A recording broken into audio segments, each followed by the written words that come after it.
Frančišek je prvi papež, ki bo obiskal Irak. Kaj bo prinesel to deželo, ki še vedno ni odpravila ran vojne, se še vedno sooča z bičem terorizma in COVID-19? Il Papa riprende il suo pellegrinaggio apostolico, i suoi pellegrinaggi apostolici dopo. Papež spet začenja apostolska potovanja po precej dolgem obdobju prekinitve zaradi izrednih zdravstvenih razmer COVID-19.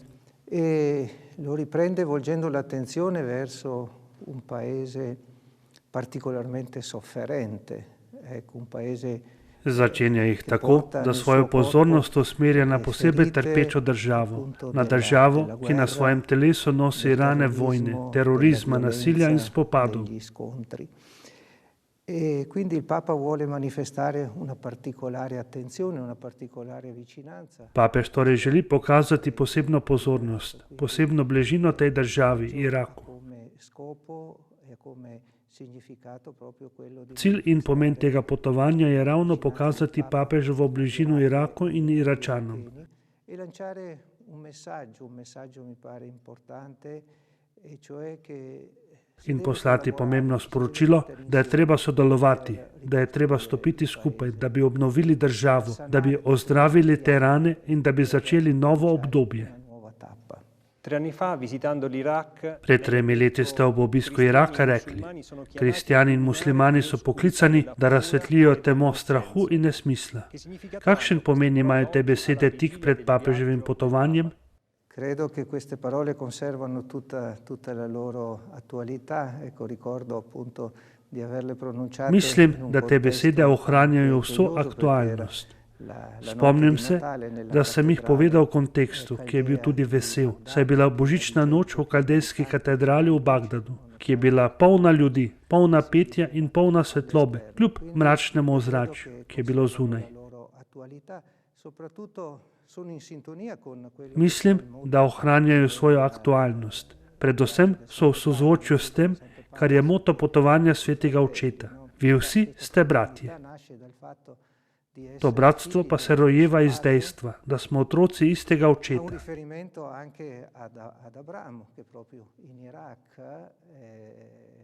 Povezano je tudi z Abrahamom, ki se je rodil prav v Iraku. Od tu se začenja njegova pustolovščina po Gospodovem klicu. Abraham, na katerega se sklicujejo tako kristjani kot muslimani. Potem ga moramo spremeniti tudi v skupno prizadevanje.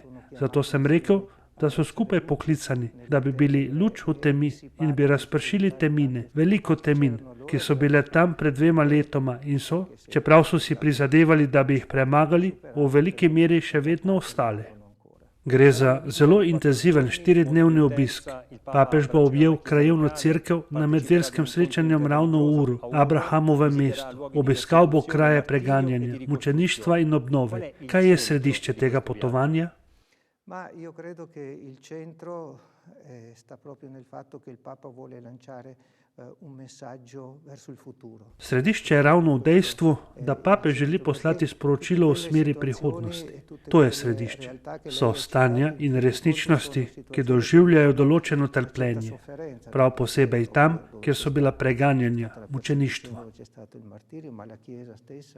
Vive una situazione di difficoltà, il dialogo interreligioso ha bisogno di essere promosso. Allora, per dire che non c'è nessuna situazione. Cerkev sama živi v težkih razmerah. Medverski dialog potrebuje spodbudo. Težave pa je mogoče premagati, če je dobra volja in zavzetost vseh, da stopijo skupaj in sodelujejo pri obnovi. Mislim, da bo sporočilo središče tole. Ne pustimo se zaustaviti vsemu tistemu, kar se je zgodilo, pa naj je bilo še tako negativno. In bilo je zelo negativno. Ampak glejmo naprej z upanjem in pogumom, da bomo obnovili to resničnost Iraka.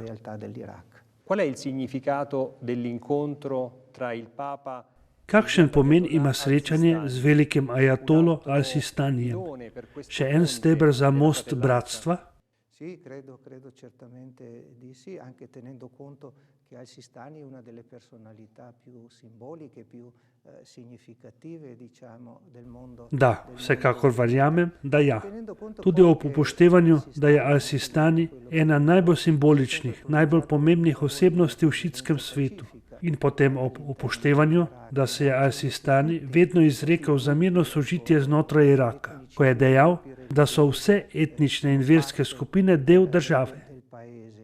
Quindi questo è molto importante perché va nel senso e nella direzione proprio della costruzione. To je zelo pomembno, saj gre ravno za misel in za smer graditve bratstva med kristijani in muslimani, ki bi moralo biti značilno za to državo. Torej gre v resnici za zelo pomemben trenutek in mislim, da bo to eden najbolj pomenljivih trenutkov papeževega obiska v Iraku. V zadnjih letih se je zaradi nasilja več kot milijon kristijanov izselilo iz Iraka. Ali papeževo potovanje prinaša tudi upanje na spremembe v tem smislu? Certamente la Chiesa in Iraq, i cristiani in Iraq, i cattolici in Iraq stanno attendendo. Vsekakor, cerkev, kristijani, katoličani v Iraku z veliko željo pričakujejo papeža. E certamente hanno bisogno di essere incoraggiati a vivere la propria vocazione cristiana, che è già difficile di per se stessa vivere da cristiani. In vsekakor jih je treba opogumiti, da bodo svojo krščansko poklicanost živeli znotraj tako težke resničnosti, kot je Irak. Rekel bi, da gre pri poklicanosti kristijanov na Bližnjem vzhodu skoraj za poklicanost znotraj krščanske poklicanosti, da živijo v svoji realnosti, v svojem okolju, v svojih državah. Zato bo papež zagotovo spodbudil to cerkev naj bo pogumna, sposobna pričevanja. Bo pa tudi povabil, naj ostane na mestu, da bo dajala pričevanje prisotnosti. Velikokrat smo že povedali, da Bližnji vzhod brez kristijanov ne bi bil več takšen.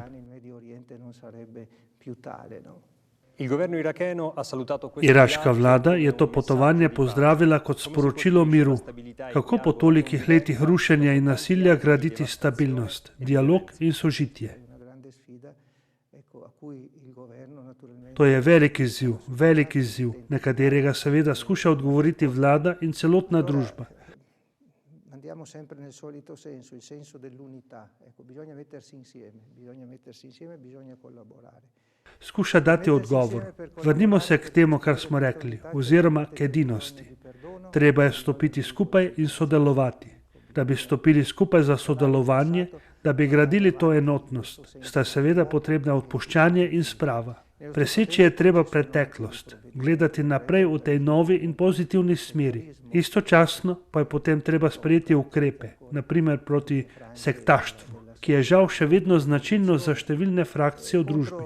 Proti korupciji, neenakosti in diskriminaciji, da bo lahko vsak imel svoje mesto in se bo vsak čutil državljana te države z istimi pravicami, z istimi dolžnostmi in z isto zavzetostjo in odgovornostjo, da sodeluje pri njeni graditvi.